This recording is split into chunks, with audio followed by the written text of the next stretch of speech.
I'm ready to read you from The Iron Dragon Never Sleeps, and I'm ready to read you chapter 11.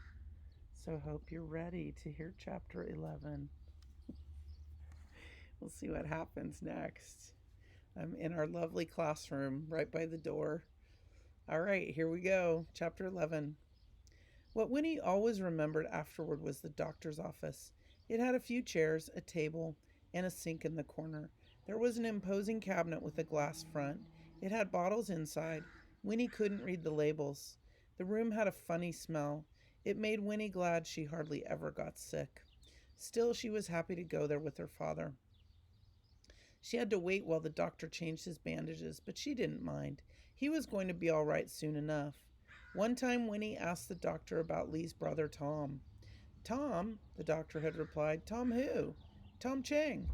Oh, one of the Celestials, the doctor shrugged. Did he die? Well, no. Winnie had once seen the bodies of two Chinese workers who had died. They had been laid out and covered with a rice mat. Then he's probably all right. Well, how was he when you saw him? Me? I didn't examine him.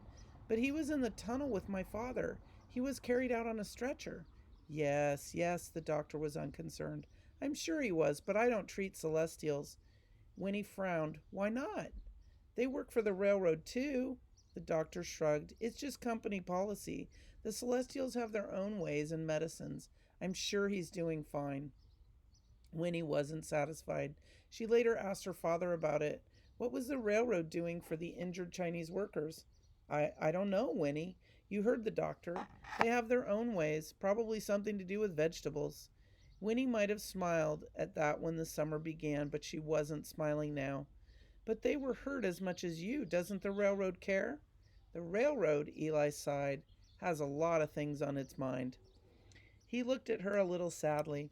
I'm tired, Winnie. We'll talk about it another time. Her father was tired a lot that first week, but soon he was up and around again. The way Mrs. Swanson is feeding me, he said 10 days after the accident, my ribs are going to have to grow back bigger just to fit my stomach. He patted his side. The strips of cloth were wrapped around his chest and stomach. These bandages sure feel tight. Marjorie allowed herself a smile. It's like a corset, she commented. I suppose so. I don't know how women breathe in those things, he said. They don't, she replied. She looked into her sewing basket. Winnie, I'm out of red thread. Run down to the store and buy another spool. I want to finish your dress before we leave. The general store had changed little over the summer, except for the appearance of a few winter goods. This could have been the day she arrived. The candy was still in the same place, too. Try the peppermint, said a voice behind her. It tastes like winter in your mouth. It was Lee who had spoken. How are you? Said Winnie. She knew his face well from drawing the portrait. He looked a little thinner.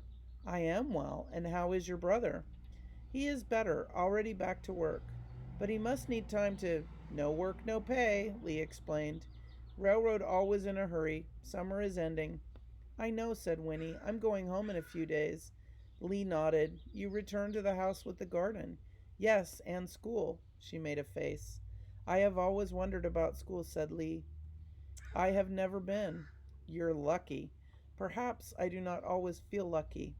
My father says the railroad will be done in another year or two. What will you do then? There will be railroads to build for many years. I cannot think more than that. Hey, cried the storekeeper. He stepped in front of Winnie and stared down at Lee. I've warned you before. Stop bothering my customers. I meant no, Lee began. Excuse me, said Winnie, tugging on the storekeeper's sleeve. He wasn't bothering me. She took a deep breath. And, as near as I can tell, he wasn't bothering you or anyone else either. Now see here, young lady. Don't worry, she said, deciding the spool would have to wait. There won't be any trouble. My friend Lee and I were just leaving. The storekeeper stood there gaping while Winnie and Lee walked out the door together. So that was kind of nice. She stood up for her friend, right? Which is what you should do with your friends, no matter who your friends are, right? That's what a friend does. All right. So we will read chapter 12 next. I hope you enjoyed chapter 11.